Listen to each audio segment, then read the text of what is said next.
ആചാരങ്ങളുണ്ടായി. ഇതെല്ലാം മാറ്റിമറിക്കുന്ന ഈ സമ്പ്രദായം ഇത് നാട്ടിലെ പൊറാട്ട സംസ്കാരം വന്നതുപോലെയായി. ഭക്ഷണ രീതികൾക്ക് മാറ്റം വന്നു, ചികിത്സാ രീതികൾക്ക് മാറ്റം വന്നു, വേഷങ്ങൾക്ക് മാറ്റം വന്നു. വേഷങ്ങൾക്കും വിധാനങ്ങൾക്കും മാറ്റം വന്നതിന് ഞങ്ങൾ എതിർക്കുന്നില്ല.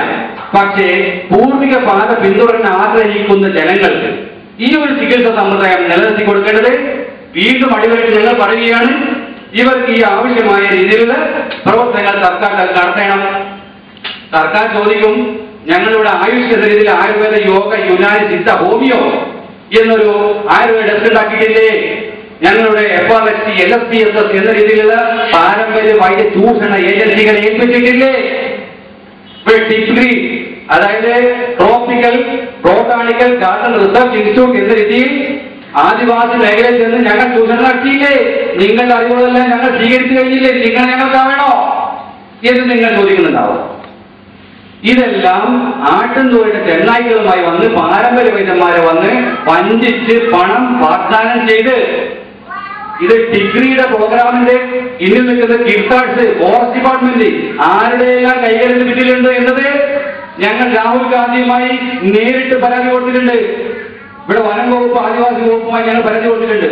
അതിനുവേണ്ടി ഞങ്ങൾ സഹകരിച്ചുകൊണ്ട് ശ്രീ റൂഡി മാസ്റ്റർ ഞങ്ങളോട് വളരെ സഹകരിച്ചിട്ടുണ്ട്. വളരെ നന്ദിയുണ്ട് അദ്ദേഹത്തിനോട്. ഇത്തരം ചൂഷിത വർഗങ്ങളെ അവർക്ക് വേണ്ടി പിടിയാളുകൾ ചെയ്ത ആളുകളെ ഉപയോഗിച്ച് പാരമ്പര്യ വൈദ്യന്മാരെ നിങ്ങൾ ഏറ്റിൽ കെട്ടാൻ ശ്രമിക്കേണ്ട. പാരമ്പര്യങ്ങൾ സംരക്ഷിക്കാനുള്ള ഒരു പ്രവർത്തനങ്ങൾ നിങ്ങൾ ഈ ഇന്ത്യ രാജ്യത്ത് ഗവൺമെന്റിന്റെ പണം ഉപയോഗിച്ച് നടത്തിയ ഏജൻസികൾ എന്ത് നടത്തിയെന്ന് ഞങ്ങൾ ബോധ്യപ്പെട്ടതാണ്.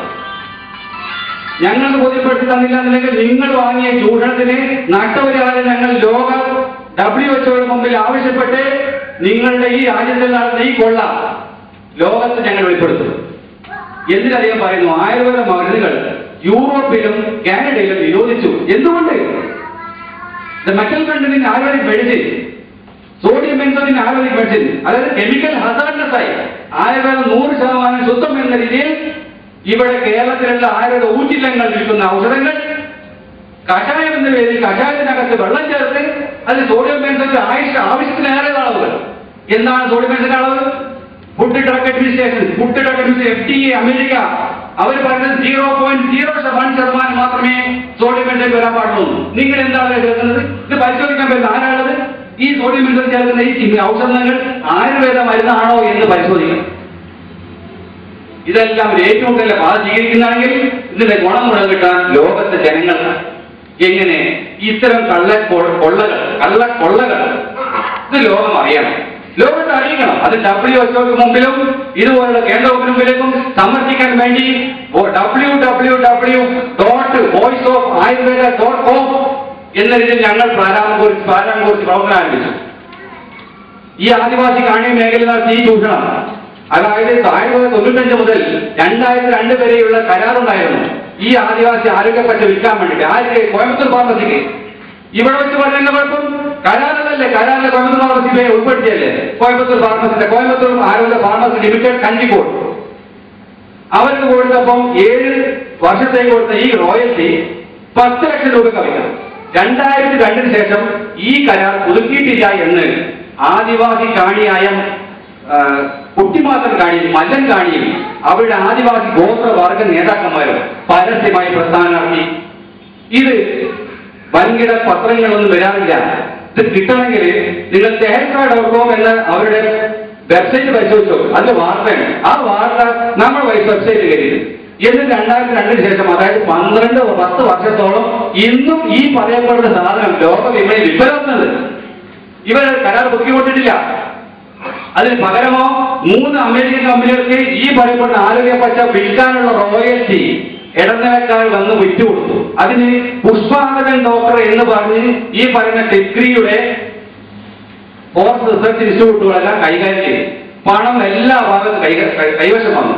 ഈ ആദിവാസി കാണി പറഞ്ഞറിയോ, ഈ മല്ലൻകാണിയും ഈ കുട്ടിമാത്തൻ കാണി പറഞ്ഞ് ഞങ്ങൾക്ക് കിട്ടിയ കേവലം 20,000 രൂപ. എന്നിട്ടോ 10 കോടി രൂപയ്ക്ക് അവിടെ 10 ലക്ഷം രൂപ കട മറിച്ച് ഇനി കോടികൾ വില പറയാൻ കിടക്കുന്നു. ഇപ്പം വിറ്റ 10 വർഷത്തിൽ റോയൽറ്റി ആര് കൊടുത്തു? ഈ രീതിയിലുള്ള ചൂഷണങ്ങളെല്ലാം അവസാനിപ്പിക്കണം എന്നുണ്ടെങ്കിൽ പാരമ്പര്യ വൈദ്യത്തിന്റെ വേലിക്കെട്ട് സമിതികളെല്ലാം പൊളിച്ചെടുക്കണം. ഈ പറയപ്പെടുന്ന ഇത്തരം രീതിയിലുള്ള അക്ഷരമാല കമ്മിറ്റികൾ അതിന് FRST, LSPSS എന്നെല്ലാം പറഞ്ഞ് പാരമ്പര്യമായിട്ട് ഒരു സെമിനാർ സംഘടിപ്പിച്ച് നിങ്ങളുടെ യോഗങ്ങൾ കൊണ്ടുപോകാം എന്ന് പറഞ്ഞ് നിങ്ങൾക്ക് കേന്ദ്ര ഗവൺമെന്റ് അംഗീകാരം തരാം, അതുപോലെ തന്നെ ഇഗ്നോയുടെ അംഗീകാരം തരാം എന്നെല്ലാം പറഞ്ഞിട്ട് ഇവിടെ സ്വദേശി ശാസ്ത്ര മൂവ്മെന്റ് എന്ന് പറഞ്ഞിട്ട് ശിവാനന്ദൻ വൈദ്യരെല്ലാം പോലുള്ള ആളുകൾ പ്രവർത്തിച്ചിട്ട് ഞങ്ങൾ സംഘടനകളെ ഒറ്റക്കെട്ടായി ചേർത്ത് ഇതിനെല്ലാം മൂലസ്ഥിതി വരുന്നത് അവസാനിപ്പിക്കണമെന്നുണ്ടെങ്കിൽ ഈ പറയപ്പെടുന്ന കേരളത്തിലെ എല്ലാ പാരമ്പര്യ സംഘടനകളും ഒറ്റക്കെട്ടായി നിന്നുകൊണ്ട് എല്ലാ മേഖലയിലും പാരമ്പര്യ ഗുരുകുല പാഠശാലകൾ സമാധാനം കൊടുക്കണം.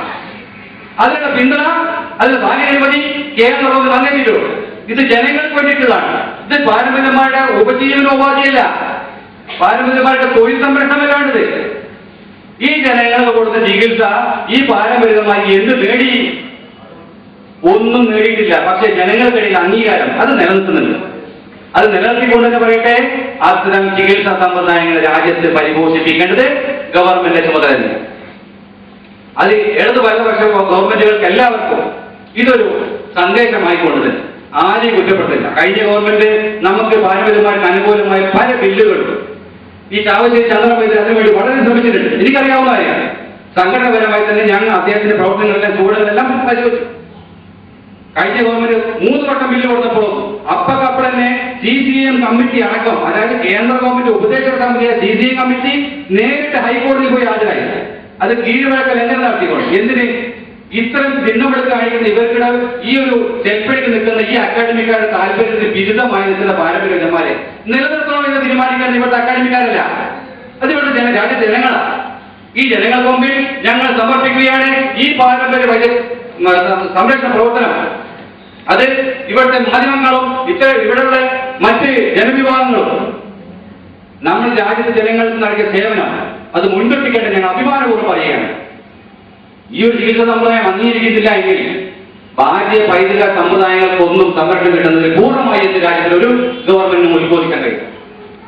ഇവിടെ നമുക്ക് ഔഷധ നിർമ്മാണ നിയമങ്ങളെല്ലാം എടുത്തു കളഞ്ഞുകൊണ്ട് ഇവിടുത്തെ നിയമങ്ങളെല്ലാം കാറ്റിപ്പാർത്തിക്കൊണ്ട് ഇവിടെ ഈ അക്കാഡമിക്കാർക്ക് മാത്രം ഇവിടെ കൈവച്ചു കൊടുക്കുന്ന സർക്കാരുകളെ ഞങ്ങൾ പറയട്ടെ, നമുക്ക് പൂർവികമായി ഉണ്ടായിരുന്ന ഔഷധ നിർമ്മാണ അവകാശം ഞങ്ങളുടെ ഉപ്പു സമ്പത്യാക്രമണം നടത്തുന്നത് തയ്യാറാണ്.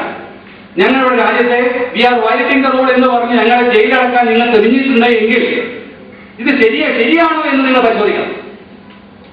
ഇത് നമ്മുടെ ഭാഗം മാത്രം കേൾക്കുന്നത് നമ്മുടെ പാരമ്പര്യങ്ങളുടെ കഴിവുകളെ പരിശോധിക്കാൻ വേണ്ടി ഗവൺമെന്റ് കമ്മിറ്റികൾ ഉണ്ടാകും. താഴേക്കടയിലെ വൈദ്യമായിട്ട് വന്നിട്ട് അവരുടെ ചികിത്സാ നൈപുണ്യം മനസ്സിലാക്കാം. ഇത് മനസ്സിലാക്കാൻ വേണ്ടിയിട്ട് 100 വർഷം കഴിഞ്ഞാലും ഈ ഒരു സത്യത്തിന് വേണ്ടി ഞങ്ങൾ നിലകൊള്ളും. ഇത് ചികിത്സ നമ്മുടെ ജന്മാവകാശമാണ് എന്ന് പറഞ്ഞ് ജനങ്ങളെ കൊല്ലാൻ പോകുന്നില്ല. പാരമ്പര്യന്മാർക്ക് ഇവിടെ കൗൺസിലുകൾ രൂപീകരിച്ച് ഈ പാരമ്പര്യ രീതിയിലുള്ള സംരക്ഷണം കൊടുക്കാൻ വേണ്ടി ഗുരുകുല പാഠശാല പ്രാരംഭം കുടിക്കാൻ വേണ്ടി ഈ പറയപ്പെടുന്ന ഈയുടെ കോഴിക്കോട് ജില്ലയുടെ തലസ്ഥാനമായ കോഴിക്കോട് ജില്ലയുടെ ഈ നിറവിൽ നിന്നുകൊണ്ട് ഞങ്ങൾ നടത്തുന്ന ഉദ്ഘാടന പരിപാടിയിൽ ഈ പറയപ്പെട്ട പാഠശാല ഉദ്ഘാടന പരിപാടിയിൽ സംബന്ധിക്കാനെത്തിയ എല്ലാവർക്കും ഒരിക്കൽ കൂടി സ്വാഗതം ആശംസിച്ചുകൊണ്ട് ഈ കൗൺസിലിന്റെ ഈ ഒരു പാഠശാലയുടെ ചെയർമാൻ നിലക്കും കേരള ആയുർവേദ യുനാനി പാരമ്പര്യ പരിപാടിയുടെ സംസ്ഥാന ജനറൽ സെക്രട്ടറി നിലക്കും